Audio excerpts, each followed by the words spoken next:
Lucas capítulo 3, 21 al 22.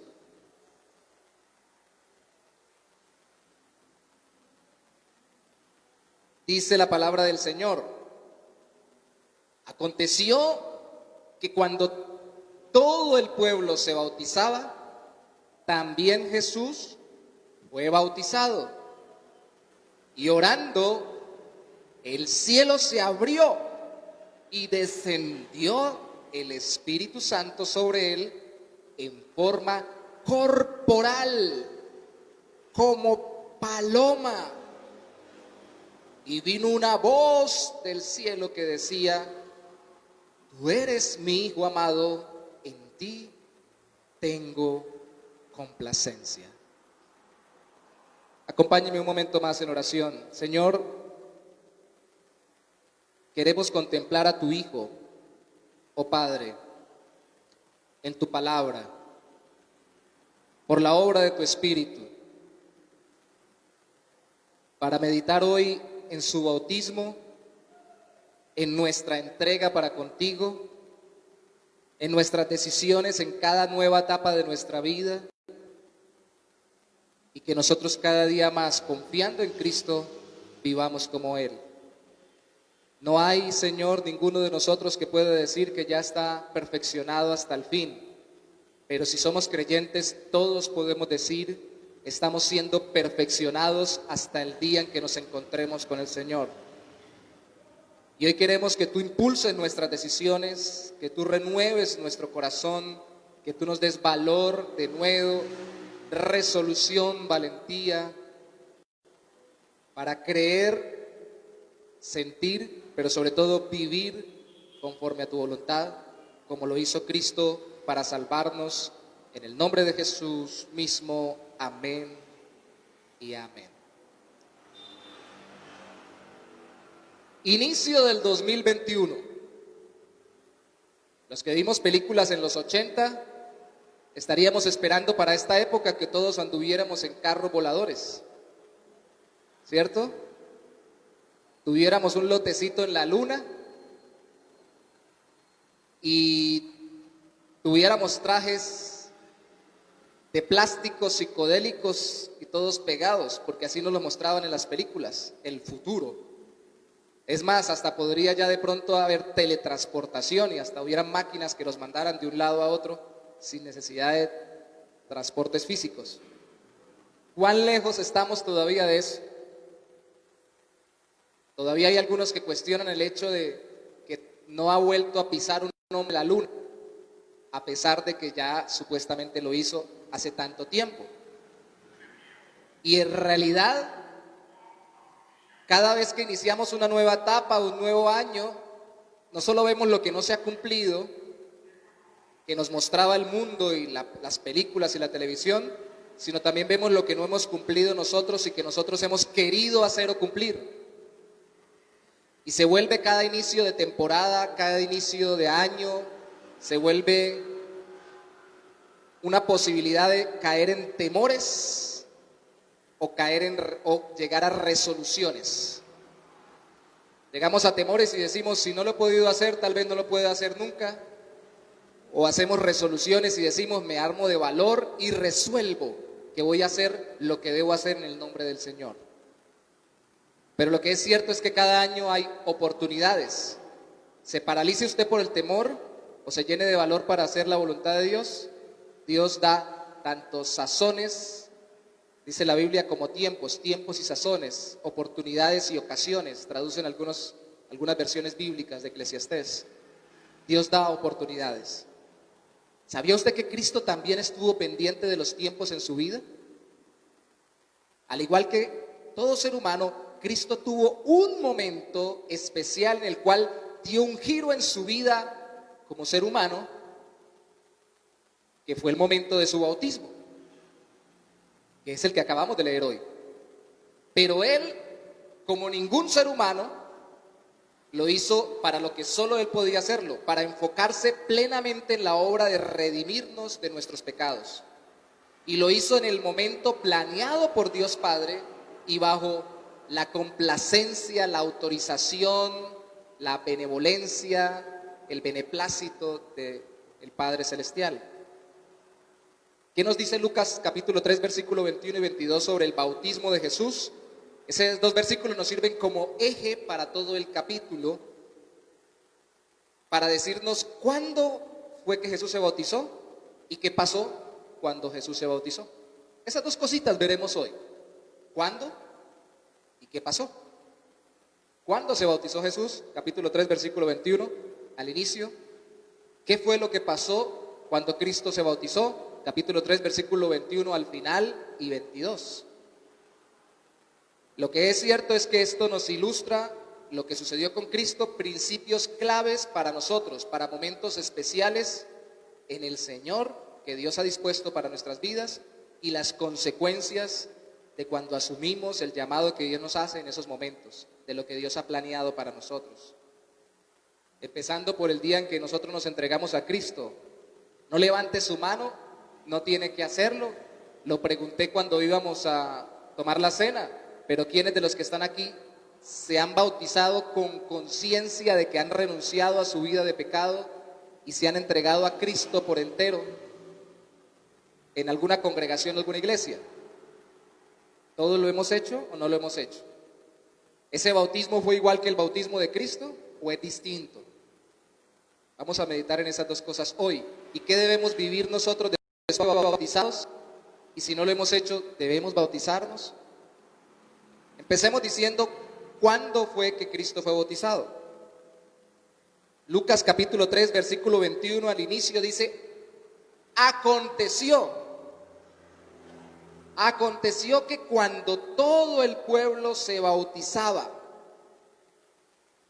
y esa palabra aconteció se repite 3 veces en el capítulo 2 de Lucas, 3 veces en el capítulo 1, porque Lucas está haciendo una narración y dice, sucedió, pasó, aconteció, llegó a ser.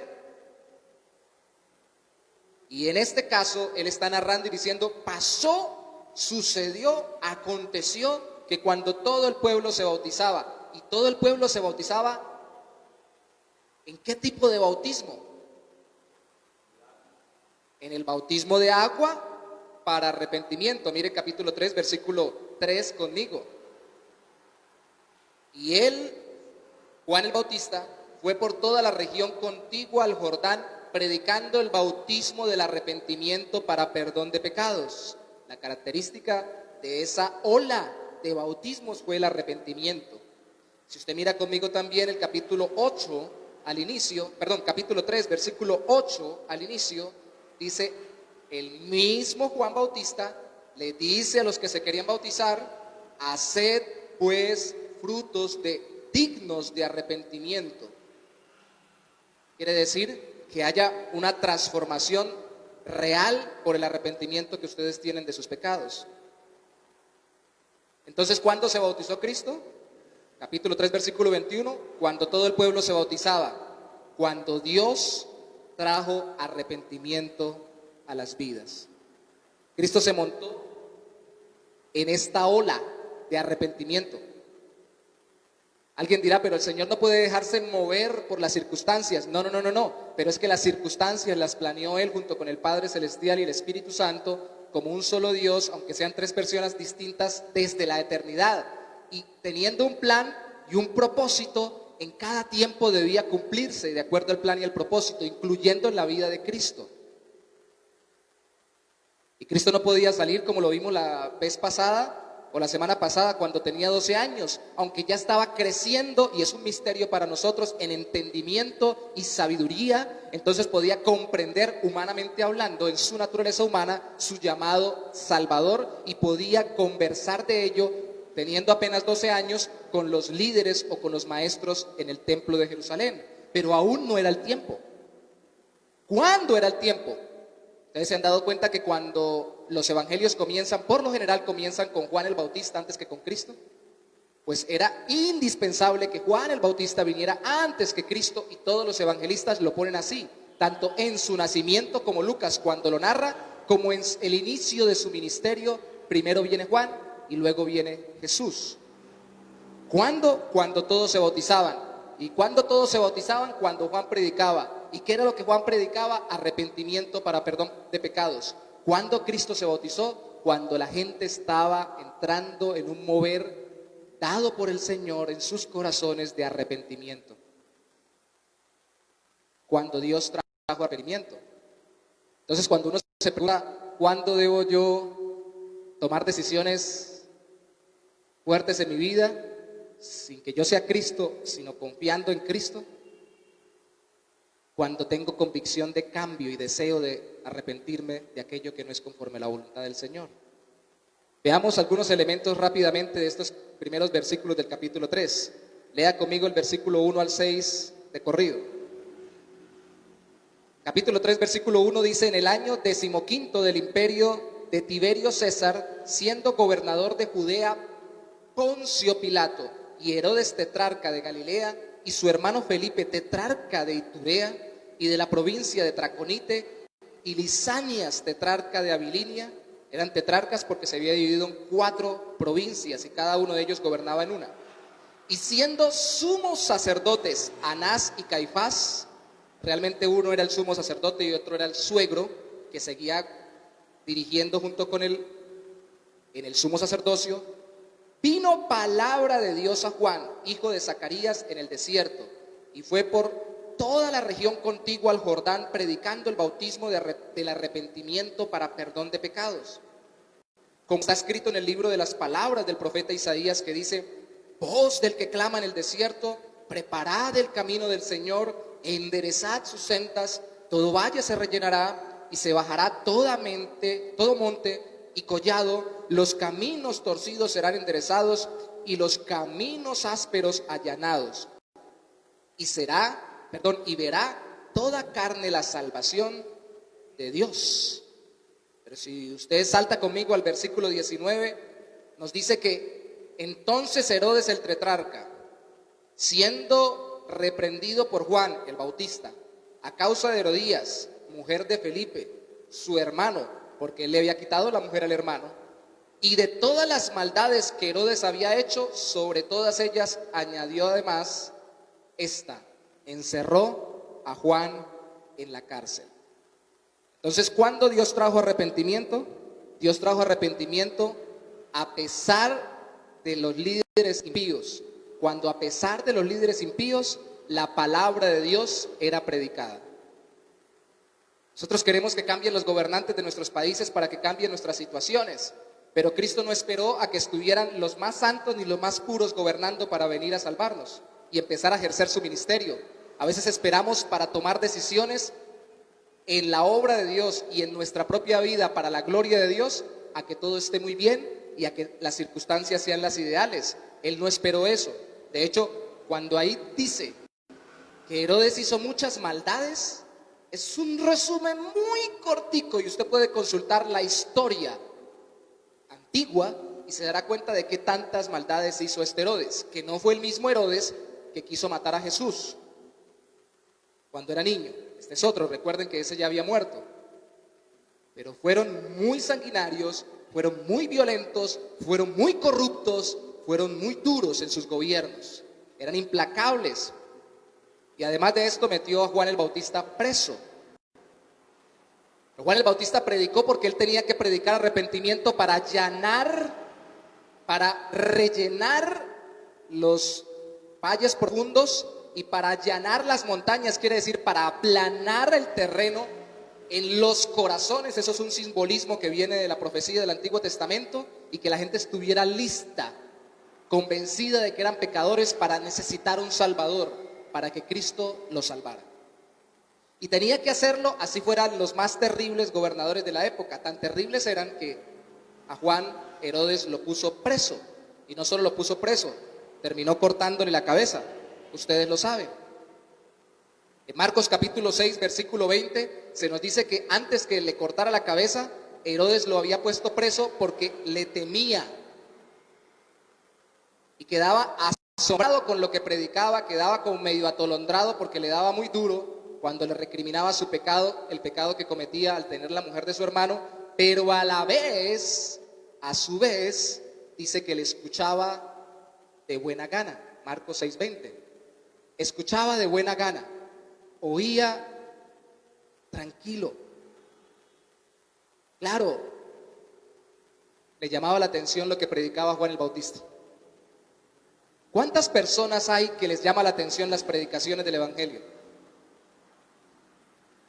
Pero están lejos de entregarse al Señor.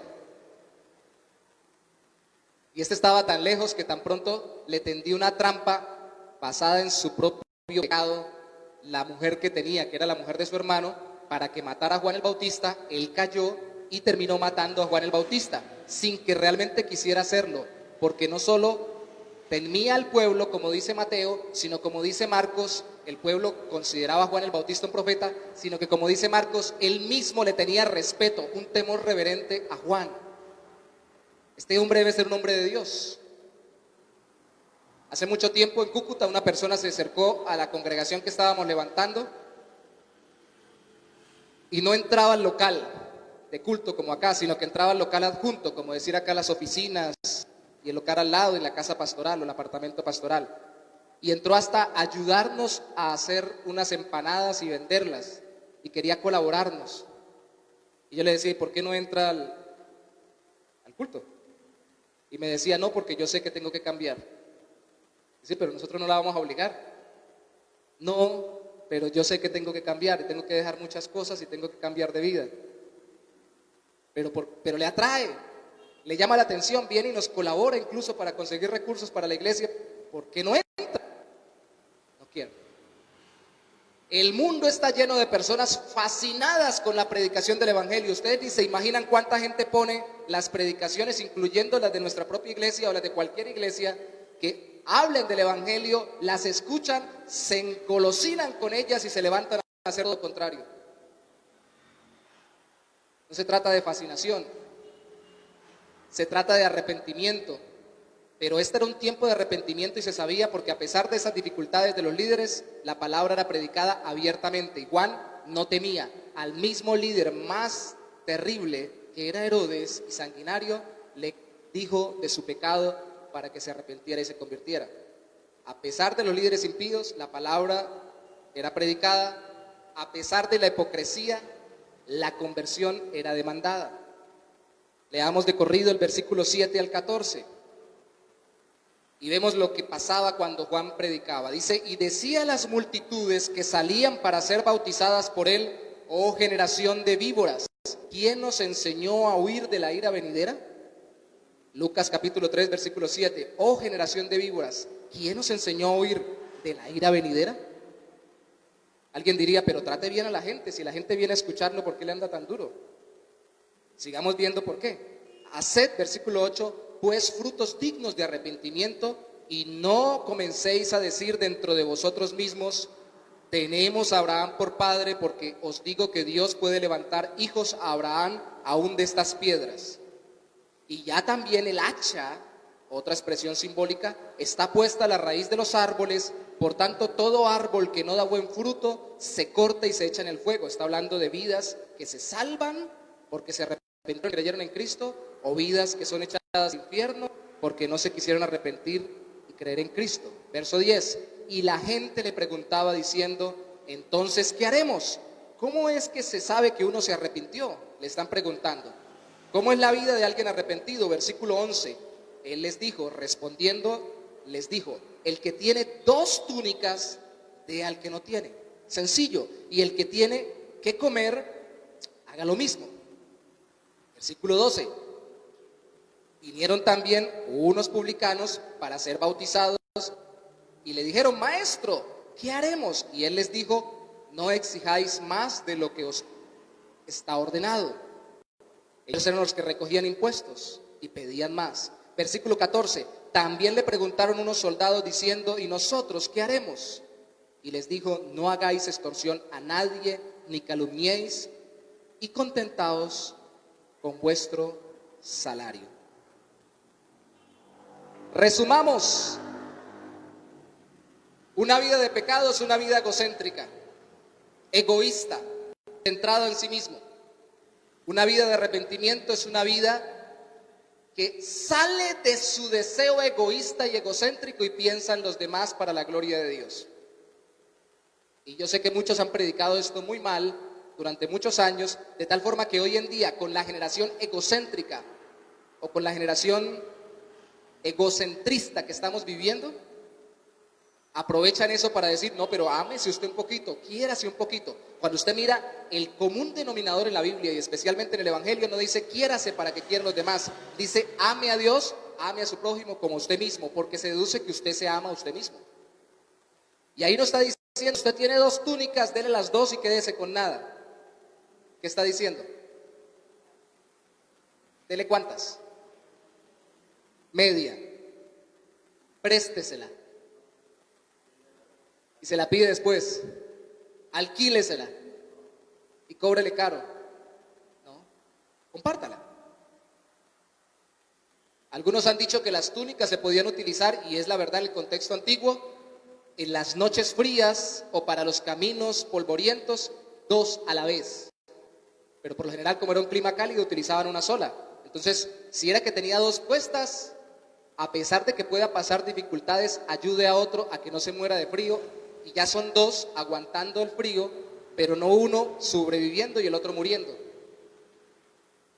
Y si la tienes guardada porque no la necesita, porque el clima no la demanda, deje de acumular cosas guardadas y empiece a compartirlas. Esto para cuando vayamos a Checoslovaquia. Estos son los zapatos que me dijeron que se utilizan en Checoslovaquia, y ahí los tengo guardados desde hace 40 años. Y alguien que no va a Checoslovaquia, si que anda por ahí, necesita zapatos y usted no los comparte, ni yo tampoco. ¿Qué hacemos? ¿Cómo se muestra que estamos arrepentidos? Cuando dejamos de pensar en nosotros mismos, nos arrepentimos de nuestros propios deseos egoístas y vanagloriosos y egocéntricos. Eso no suena muy moderno, ¿cierto? Una vez más repito, porque hasta el día de hoy todo lo que veo en las redes con todos los movimientos humanistas es quiérete, ámate. Yo conocí un ministro que desde el púlpito, y es amigo mío, y él lo sabe porque se lo he contado, le daba no solamente besos a la Biblia, sino que en algún momento se lo corrigió, llegó a darse besos a sí mismo. Señor, me quiero mucho, porque tenemos que valorarnos. Hermano, lo que la Biblia da por entendido es que usted se valora, porque por más que usted quiera compartir, si usted quiere seguir compartiendo y ayudando a los demás, no se puede descuidar al punto de dejarse morir, porque si no, ¿qué va a compartir? Es apenas loco que usted tiene que estar bien para poder dar. Por eso la Biblia no enfatiza esto, enfatiza es que el pecado es egocéntrico. Una vez más, esto no es chévere en esa época ni chévere en esta época. No es cool, no es nice, no es de moda. Por eso es que Herodes lo mató, a Juan el Bautista. Porque egoístamente Herodes quería a la mujer de su hermano y la agarró. Yo la quiero, la necesito, él no la usa, no la utiliza, no le gusta, no le sirve, no la quiere, no sé qué excusa tendría, y se la tomó. Él la tiene, pero las cosas, dicen en nuestro país, no son del que las tiene, sino del que las necesita. Y en este caso tomó a la mujer como una cosa y la pasó a su propiedad. Pero recuerde que esto no pasa solamente con la gente en general, pasa con personas en particular. Los publicanos que manejaban dinero y tenían dinero y recogían dinero y ganaban dinero por ser funcionarios públicos, pedían más. Como me dijo alguna vez un funcionario público X en un determinado trabajo, esto lo escuché, esto no es que me han contado, es que yo lo oí de una persona una vez, es que el sueldito no me alcanza. ¿Y cuánto me va a dar por ese contrato? Pedían más. Y de hecho, cuando se le acercan los soldados, que también eran funcionarios públicos del Imperio Romano, les da la clave, les dicen no extorsionen, es decir, no amenacen a la gente de no meterla presa en sus delitos si les dan dinero. ¿Eso se ve hoy en día? ¿Todavía se ve? No aprovechen sus cargos, no aprovechen sus puestos, no aprovechen su autoridad, no aprovechen su inteligencia, no aprovechen sus capacidades, sus profesiones, sus talentos para aprovecharse de la gente, extorsionarlos para que ellos no reciban consecuencias por sus pecados, sus delitos o las cosas que mal hacen en el caso de los soldados. No se aprovechen de la gente. ¿Y sabe qué les dice? La clave, estén contentos con su salario. Y alguien diría en esta época, pero es que Juan no sabía lo que iba a ser el aumento de salario en Colombia. El 5 punto y algo fue. ¿Sí? ¿Por ciento o 2.5? Ah, bueno, es que soy optimista, quiero al revés, 5 punto de algo. Hermano, Y les digo la verdad, si sube el 10 o el 15, siguen habiendo protestas. Si sube el doble, el 50, el 100 sería el doble, siguen habiendo protestas y la gente va a seguir diciendo no me alcanza. No, yo también estoy de acuerdo de que el salario mínimo, yo lo decía en Colombia hace como 20 años atrás, el salario mínimo debe llegar al 1.000.000 de pesos y todavía no ha llegado. Sí, por las situaciones, las necesidades y todo lo demás, pero hay un problema muy grande en el corazón humano y es la falta de contentamiento. Y como vivimos en una generación egocéntrica, le dicen, no se contente porque usted no va a tener más. Mentiras. El más contento con Dios fue Cristo y fue el que más alcanzó la vida eterna para nosotros. Y estuvo contento no porque estuviera dichoso de sufrir, sino porque estaba feliz de hacer la voluntad de su Señor con los recursos que Dios le había dado. Entonces, el contentamiento acompaña la piedad. A pesar de la hipocresía de la mayoría, los frutos dignos de arrepentimiento, porque la mayoría somos hipócritas, buscamos a Dios, y perdóneme la expresión, es muy fuerte, no la utilizó solo Juan, la utilizó Cristo. Generación de víboras no solo lo utilizó Juan, lo utilizó Cristo. Si lo quiere ver, lo puede ver en Mateo capítulo 12, versículo 34 y Mateo 23, versículo 33. Pero la mayoría de la gente, y especialmente la gente religiosa como los fariseos de esa época, o los que queremos ser bautizados como los que llegaban donde Juan, pensamos, yo estoy haciendo esto porque yo soy muy bueno. Y entonces cuando se nos confronta con la palabra y se nos dice, no, arrepiéntase porque usted es un egoísta, egocéntrico, entonces decimos, ay no, eso es muy duro, yo venía aquí a bautizarme, aunque no me traten mal. Hermanos, les digo la verdad, aunque se diga bonito, aunque se diga hermoso, aunque se diga cantando, siempre que le decimos a la gente, y nos decimos a nosotros mismos, arrepiéntete, por pensar solo en ti mismo y no pensar primero en Dios y luego en los demás, siempre nos vamos a sentir mal. Pero eso, y que no lo hubieran matado antes, significaba que Dios estaba haciendo algo especial en su tiempo. ¿Qué más pasó? A pesar de las multitudes, solo Cristo fue exaltado. Lucas capítulo 3, versículo 15 al 18, por favor leámoslo, dice: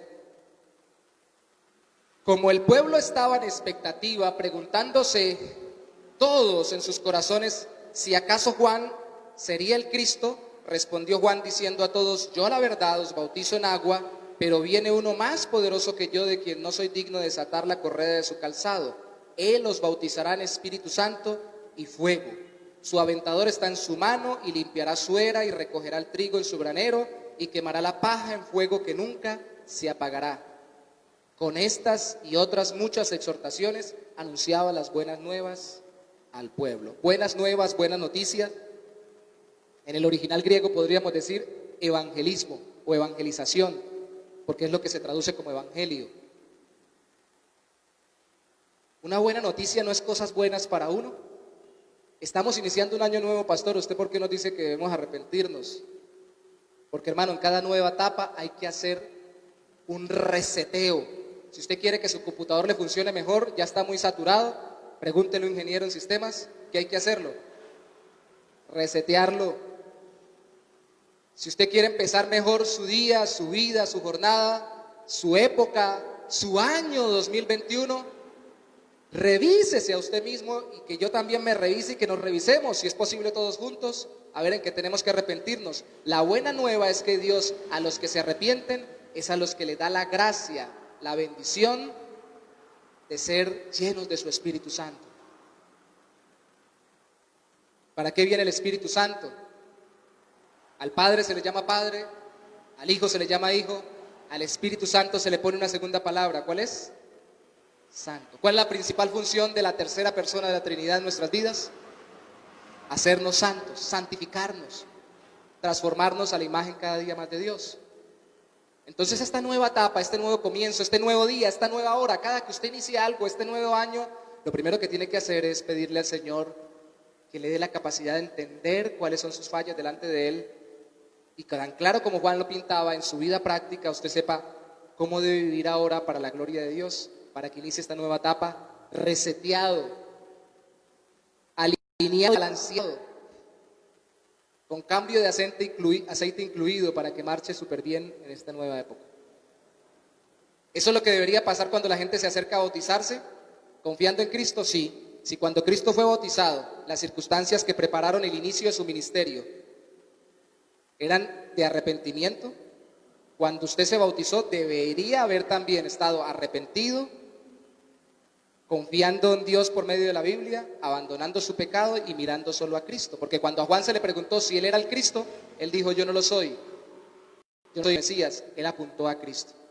Y un tiempo de avivamiento es un tiempo de arrepentimiento, pero un tiempo donde, a pesar de que lleguen multitudes, al que se predica es a Cristo.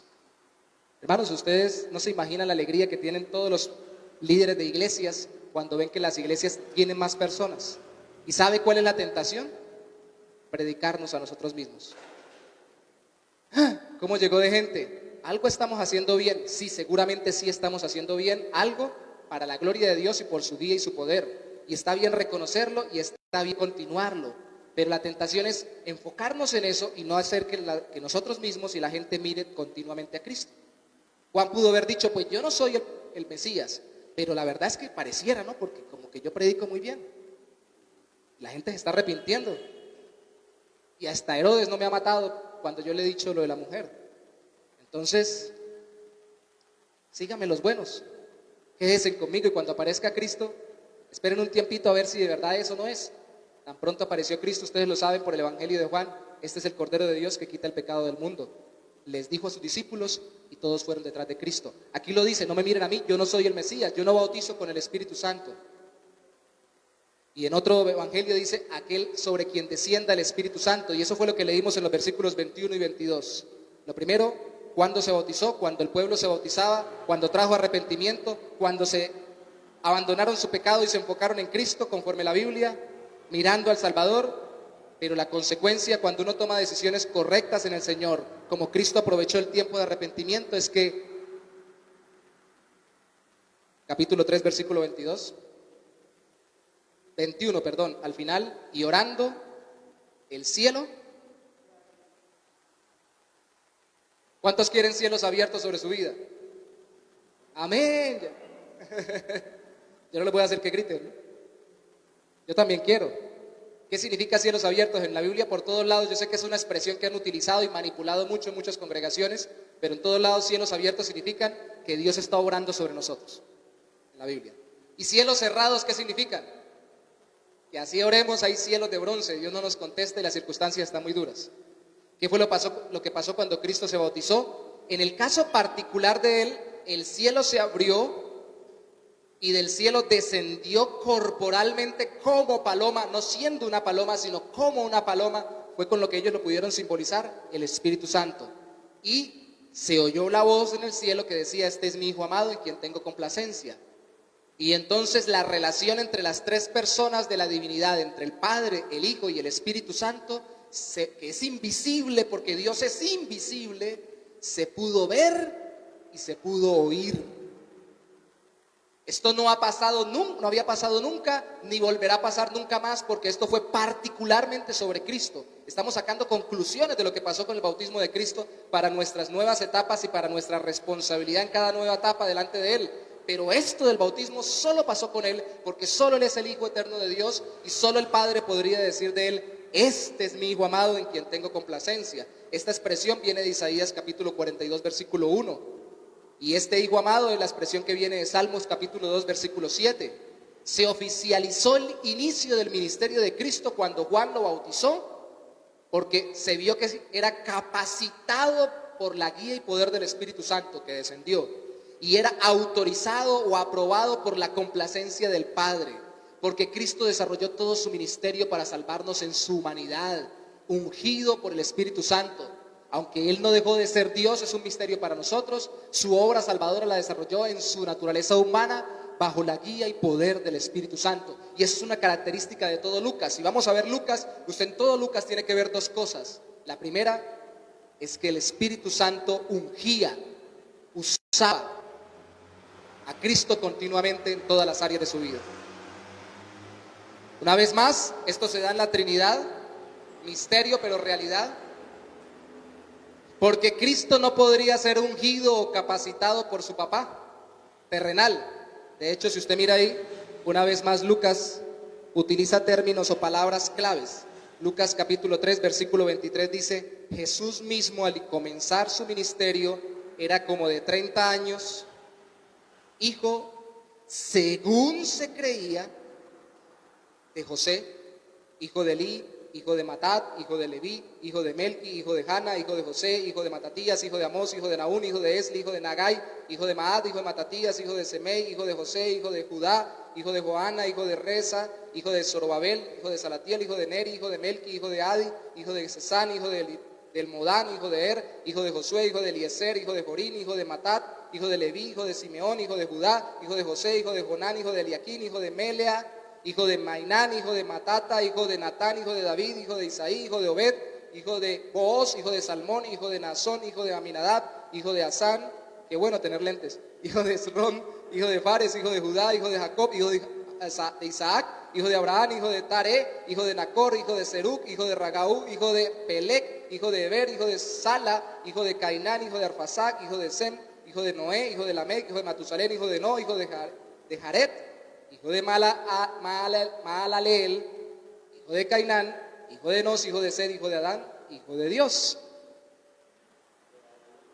Qué cantidad de hijos, ¿no? Clics muy rápidos con respecto a las genealogías para que usted sepa.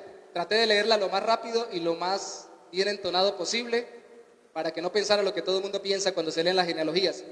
¿Y para qué? ¿Para qué esto? Primero, las genealogías son testimonio de que Dios actúa a través de la historia. Segundo, las genealogías no necesariamente tienen que ser exactas. No porque no sean exactas quiere decir que no sean verdaderas. Porque la costumbre era que decir hijo podía ser hijo directo, podía ser nieto, bisnieto o tataranieto. Y varias genealogías, incluso cuando se comparan, tienen diferencias porque la una puede decir hijo y puede estar citando al hijo directo o hasta el nieto o al bisnieto. O puede ser incluso un hijo adicional, de un matrimonio adicional, o del hijo de su hermano anterior, si es que enviudó a su hermano y él le tocó tomar a su hermana bajo la ley del levirato. Muchas cosas pueden pasar.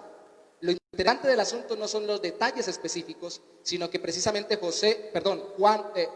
Lucas nos muestra a través de su evangelio que José no podía darle en su capacidad humana sino solo una cosa a Jesús: la descendencia de David y la descendencia humana.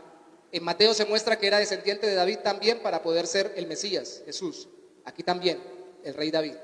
Pero aquí se va hasta Adán para mostrarnos, porque más que querer Lucas que veamos que era descendiente de David, nos quiere mostrar que Jesús era un ser humano.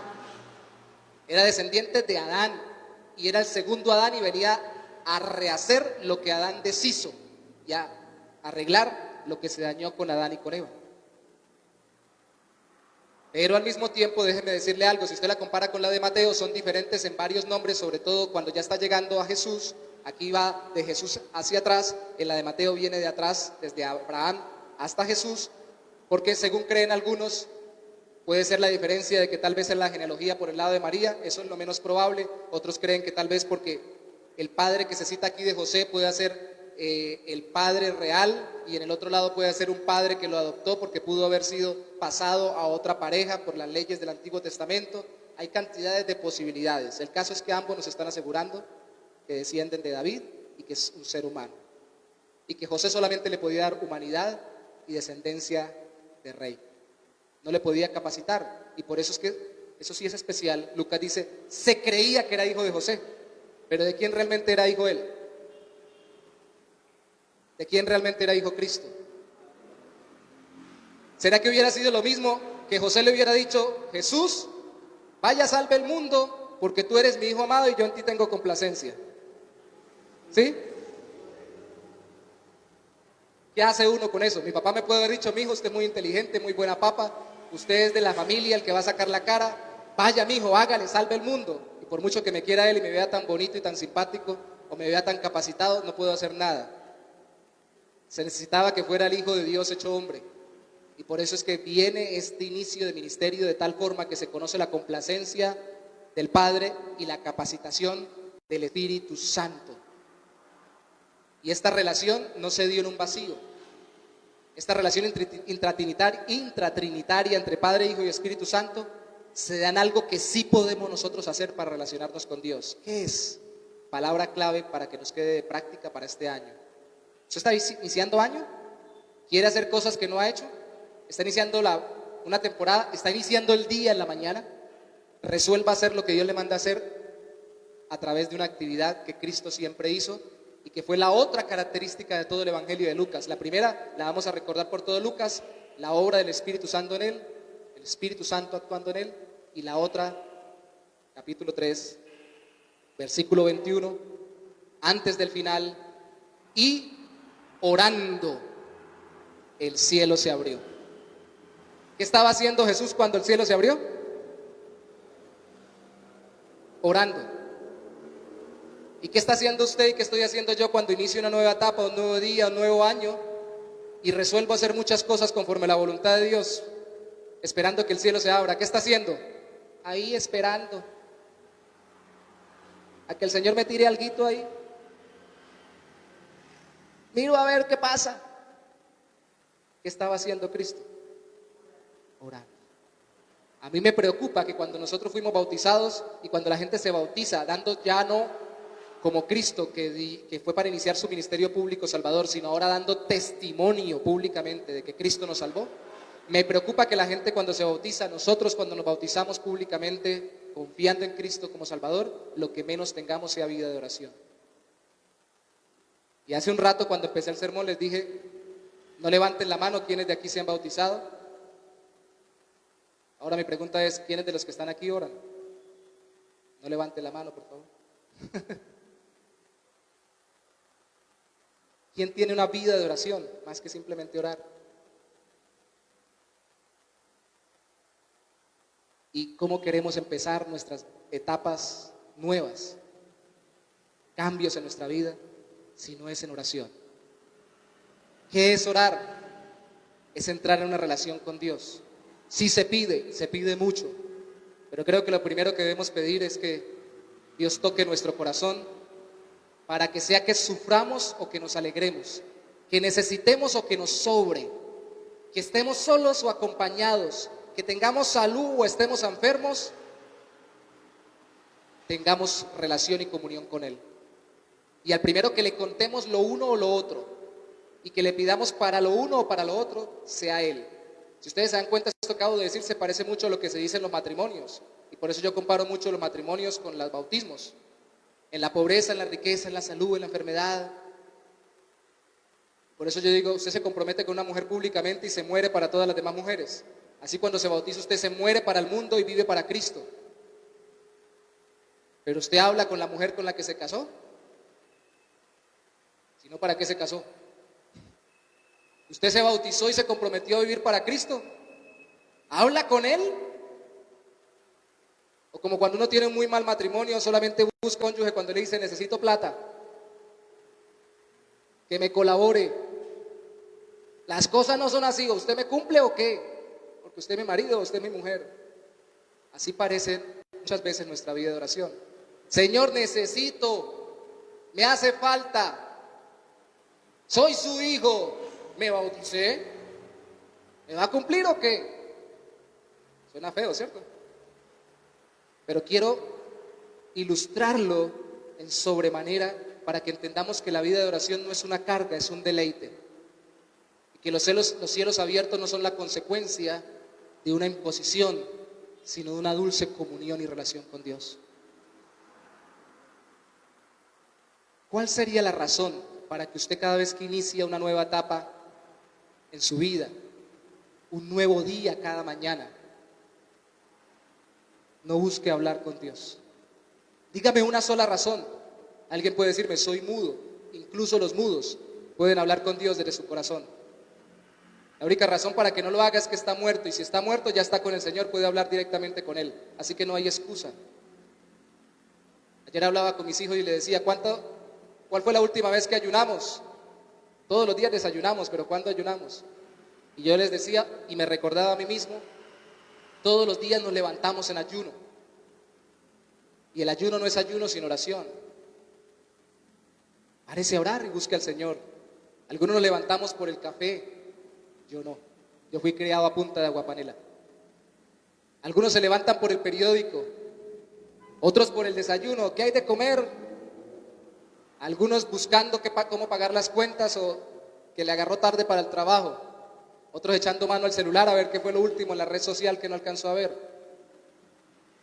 El Señor está esperando que si nosotros realmente hemos resuelto vivir para Él, hagamos una cosa este año: nos levantemos todos los días a tener una relación con Él, a orar, y que este sea el año de la oración y el año de las resoluciones. No se proponga muchas cosas para este año, propóngase las que usted pueda evaluar al final de año y decir: Dios lo hizo en mi vida. Pero propóngase una concretamente: profundizar su relación con Dios todos los días. Y levántese cada mañana y acuérdese cada que se levanta: tiene una cita que cumplir con aquel que abre los cielos y bendice desde lo alto. Si aún no ha sido bautizado, los que estamos acá o los que estén en línea, para proclamar públicamente a Cristo, hágalo. En la congregación donde nací, llegaron en algún momento a apodarme Juan el Bautista, porque me encantaba que la gente se bautizara. Tengo que decir con dolor que perdí el impulso. Este año no se ha bautizado ninguno. Si doy testimonio, es en el tiempo de Dios, no se puede obligar a nadie. Pero tal vez a veces hacemos poco énfasis en el compromiso público delante del Señor. Y discipulamos eternamente a gente que no se quiere comprometer con Cristo. Bautícese. Si se está comprometido con esa muchacha, cásese. Si está comprometido con ese muchacho, cásese. Y si está comprometido con Cristo, bautícese.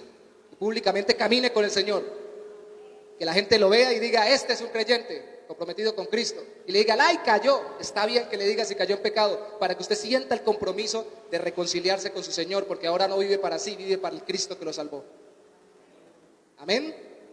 Ese ni siquiera es el final del discipulado, ese es el comienzo del discipulado, Mateo capítulo 28, bautizándolos y enseñándoles, y ahí sigamos enseñándoles.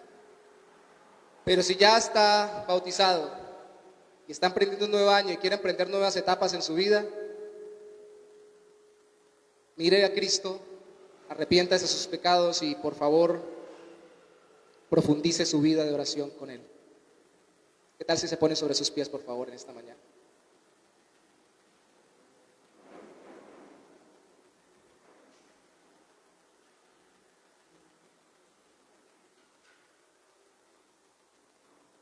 Gracias, Padre. Tu amor infinito, Señor, no nos permite otra cosa, Señor, sino verte a ti en cada etapa de nuestra vida. Como nuestro Redentor y vernos a nosotros como redimidos y santificados continuamente, en cada año, en cada mes, en cada semana, en cada día, en cada hora, en cada etapa de nuestra vida. Siendo niños, siendo jóvenes, siendo adultos, siendo viejos, no hay tiempo en que tú no nos puedas bendecir desde lo alto en Cristo Jesús. Y la principal bendición es esta, Señor, y te damos gracias por ella. Que podamos verte a ti desde el cielo, complaciéndote con nosotros, que no somos perfectos, pero que caminamos cada día más conforme a la imagen de aquel que perfectamente te agradó a ti, conforme a Cristo. Aquel que un día se comprometió sin ser pecador, identificándose con los pecadores en un mover de arrepentimiento. Aquel con el cual nos identificamos nosotros cuando nos bautizamos como pecadores, para creer que Él nos daba su justicia y nosotros nuestro pecado, que Él pagó, o más bien que Él recibió sobre sí mismo para pagar por Él en la cruz. Ahora nosotros, Señor, queremos iniciar este año en bendición, y una sola cosa queremos resolver, Señor: vivir para tu gloria. No queremos vivir en dubitaciones o en dudas. El antiguo Juan el Bautista, Elías, porque Juan el Bautista vino en una forma muy parecida a la de Elías, como fue profetizado, se paró delante de tu pueblo, Señor, y dijo: hoy decidid a quién servís, si a Baal o a Jehová. Señor, que este año decidamos: o te servimos o no te servimos. En la familia, en el trabajo, en la vida personal, en la vida física, en la vida emocional, en la vida sentimental, en el estudio, en cada área de nuestra vida, decidamos servirte y no andemos vacilantes en dos aguas. y que podamos ver los cielos abiertos como tú nos bendices en cada área de nuestra vida para cada día ser más santificados a tu imagen. Y que si adoptamos un nuevo trabajo, una nueva propuesta de vivienda, un nuevo sitio donde trasladarnos, una nueva labor, una nueva actividad, un nuevo proyecto, todo, mi Rey, sea para tu gloria. Ayúdanos a no andar en el pecado de moda en este tiempo, la presunción. Nosotros queremos mostrar lo que tú has hecho como eso, como que tú lo haces a través de nosotros. Y no nosotros, sino la gracia de Dios en mí, como dijo Pablo. Pero ayúdanos a liberarnos de ese sentido pecaminoso, egoísta, de querer solo pedir y cumplir para que solo se me vea o solo se me valore. Quiero que tú seas valorado, quiero que tú seas exaltado, quiero que tú seas honrado en mi vida, Señor. Que cada uno de nosotros este año pueda, mi Rey, por tu gracia, ver los cielos abiertos y tener una relación profunda contigo, abandonando su pecado y confiando solo en Cristo. Ayúdanos, oh Santo Señor. Ayúdanos, oh mi Rey. Te lo pedimos. Bendícenos. Y cada uno de mis hermanos en esta hora, si tiene algún propósito específico en su corazón, lo ponga delante de ti en este año. Hubo hombres como Jonathan Edwards que durante año y medio, iniciando su vida de adolescente en Cristo, llegó en el inicio de su vida, durante un año y medio, a desarrollar más de 70 decisiones o resoluciones para su vida, que luego lo hicieron el hombre o uno de los hombres más útiles para tu reino, por tu gracia y por tu poder en Estados Unidos y en el mundo. No queremos tener tantas, pero sí queremos tener las suficientes para valientemente decir: decido hacer, decido no hacer. Decido hacer para la gloria de Dios, decido renunciar a esto para la gloria de Dios en este año. Y no en mis fuerzas, sino en las fuerzas de Cristo. Por la unción de su Espíritu Santo que me llena a través de la oración y la palabra. Y en comunión con Él en cada momento y en cada instante. Te damos gracias, mi Señor, en el nombre de Jesús. Amén.